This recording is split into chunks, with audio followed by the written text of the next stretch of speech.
تو عرض کر رہا ہوں فرشتوں نے اللہ سے کہا کوئی بھی مخلص نہیں ہے.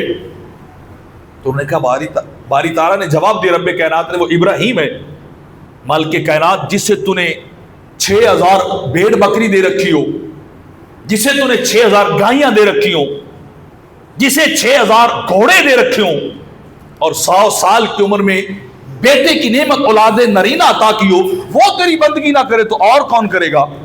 تو رب کائنات نے فرمایا یہ تمہاری بھول ہے. ابراہیم ان چیزوں کی طرف نہیں دیکھتا ہے, ابراہیم تو فقط میری ذات کی طرف دیکھتا ہے, ہر نعمت سے ہٹ کر فقط میری ذات کو دیکھتا ہے. فرشتوں نے پھر اعتراض کیا باری تعالیٰ ہم نہیں مانتے, یہ اپنی نعمتوں اور اس رزق کی وجہ سے تیری بندگی کرتے ہیں. فرمایا جاؤ میرے ابراہیم کو آزما لو, میرے عاشق صادق کو جا کے امتحان میں ڈال کے دیکھ لو, تمہیں پتہ چل جائے گا کہ ابراہیم کی محبت اور ابراہیم کے عشق رب سے کسی غرض کے تابع نہیں ہے. اس کا عشق فقط مولا کے لیے, رب کائنات کے لیے اس کا عشق.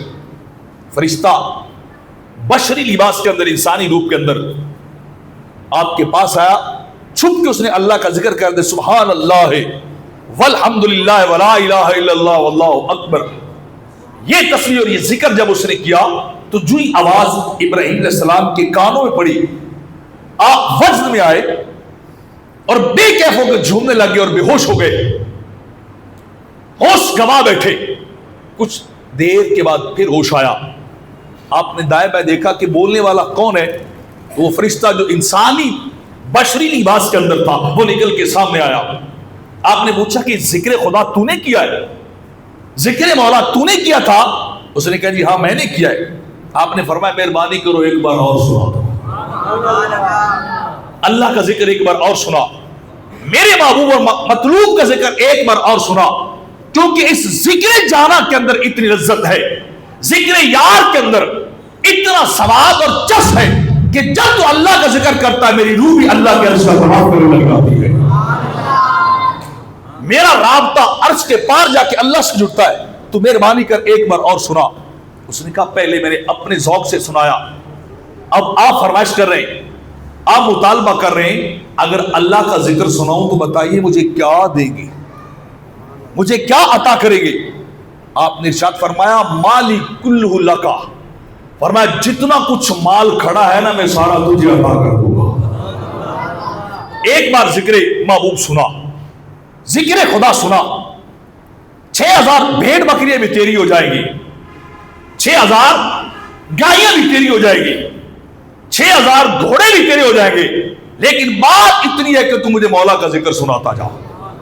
ذکر خدا سنا, اس ذکر کہ اتنی تاثیر ہوتی کہ میری روح بھی بے قرار ہو جاتی ہے, میرا دل قابو میں نہیں رہتا, میرا دل اللہ کے انوار و تجلیات میں گم ہو جاتا ہے.